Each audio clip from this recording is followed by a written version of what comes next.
All right, let's bring Wendy back. Wendy lives in Minnesota and told us some pretty interesting stuff on Friday about her daughter, who's a politician, going door to door and hearing from folks, older Republican voters, unhappiness with the operation. That was before the shooting. So, Wendy, again, even for you, if you can be short, how are people in your world reacting in the aftermath of the shooting? I think that John that spoke about having a perimeter around ICE and that kind of thing, and everything else that he said is exactly how conservatives are thinking here in Minnesota, in my group and again when my daughter's hearing at the door. My Forgive me if I have my tinfoil cap on today, but I want to ask you guys something that's been rolling around in my mind and that I've been reading about it with the signal chat stuff that's been published.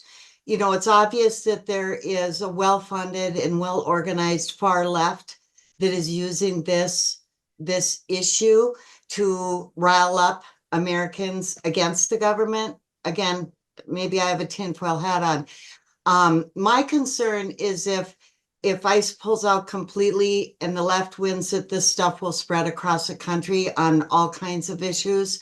Yeah. And I don't want the far left to keep pushing until the crazies on the far right take to the streets. That's just not going to be good. And I think that's maybe their goal. Yeah.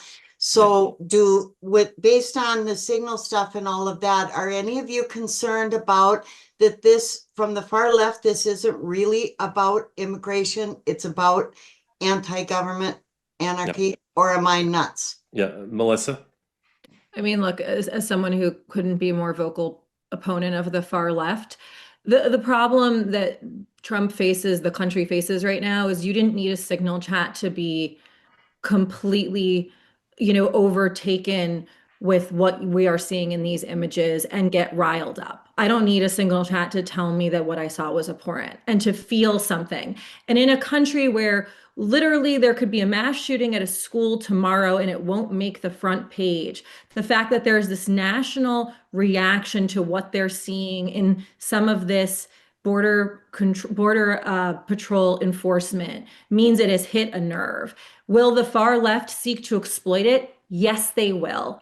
But they didn't pull that trigger. They didn't say, show me your papers because you have an accent.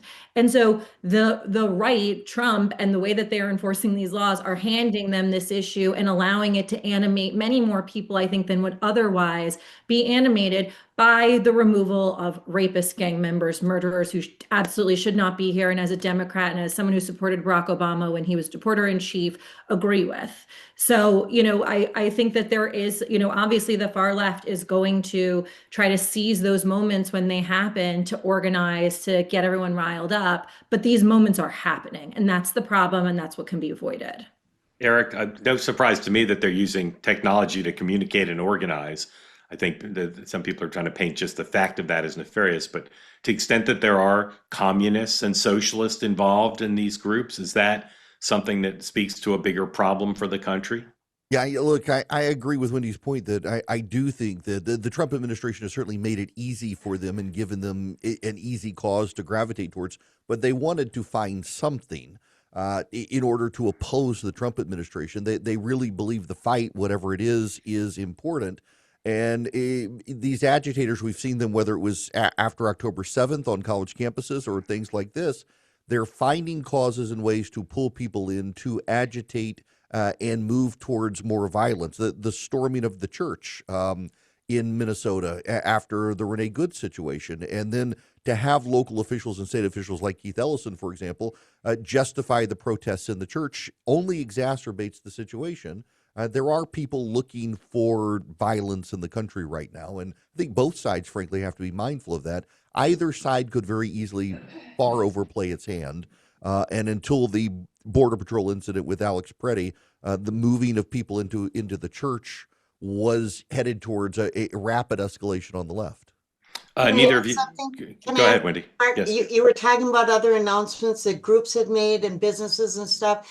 There was also a publication put out by the Minnesota Peace Officers Association, statewide police union, asking to meet with the administration because they want to support ICE They want to find a way to support having these bad people out. I think it's just the governor and the mayor and the Minneapolis PD that do not.